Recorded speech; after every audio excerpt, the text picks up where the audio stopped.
And action. There are so many big challenges when it comes to production. The hardest part of production is fulfilling what's in the script. My job is to take what's on the page and get it onto the screen in every way that encompasses. From casting actors and booking their times to scheduling the show so that it fits into our 8.5 days, to days and nights and locations and crew. So I guess in a nutshell, the hardest thing to do is to do it all in the amount of time that we have. Dumbass, it's not your house. When we get to production, I've scheduled each scene to take a certain amount of time.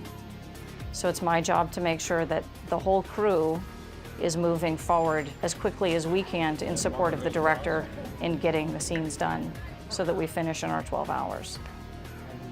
Get over here. We've had to shoot a little bit out of order, and we just shot, the first up this morning, we shot the end of the show, the last scene between Elizabeth Shue and Ted Danson. And now we're moving on into a scene that's right in the middle of the episode where they're kind of running the case and catching up. We have a missing woman, feared dead, but we also have a missing house. We know who stole the house, and now we come to this crime scene and we see a lot of blood, and we figure it's the woman we're looking for. We have a blood expert now. You know, Elizabeth Shue plays our genius blood expert, and this is her kind of showing off her stuff. Ted's character and my character are still sparring a bit and trying to see whether we can trust each other, and I'm worried that he's going to possibly fire me again, as he did in Seattle, and I don't want that, history to happen again. And so there's a lot of tension between us, which is fun.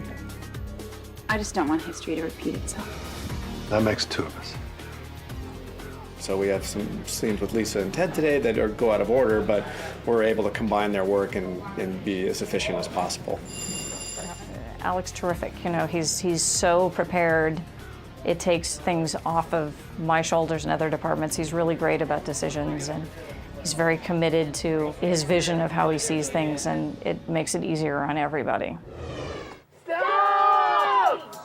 What are you doing? I'll read the scenes and kind of visualize them in my head and break down how I want to shoot them.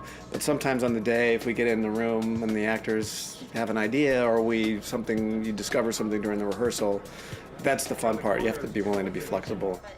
The way we'll set up a scene is we'll just circle up as a group of actors and we'll just say the words just to make sure it's all making sense for us.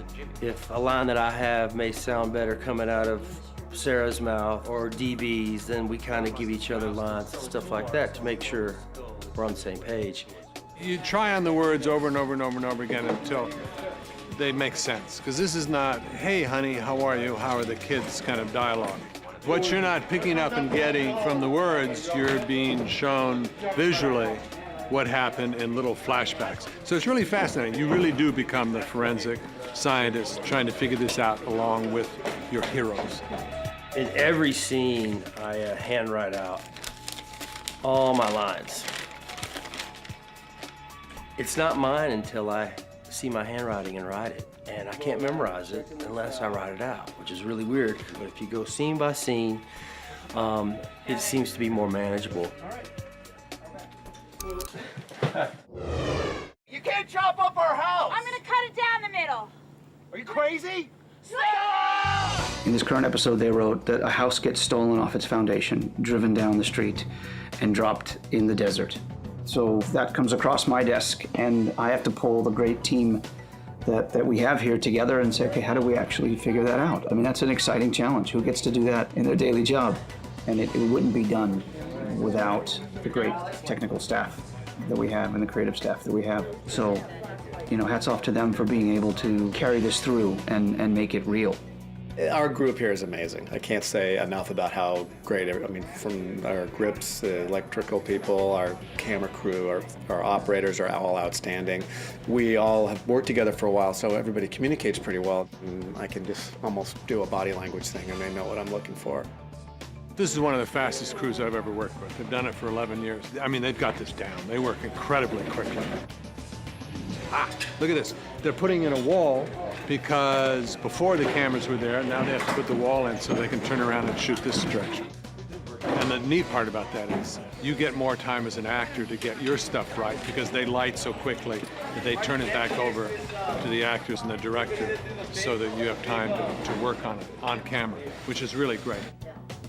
It was actually Sarah's idea. It is like a family, and it is a tight crew, and it's the best of the best, and so it's neat to be playing the character, and also as an actress coming into a new family, seeing the reality of this new family in a similar way as the character. Most fun 6 months of my life.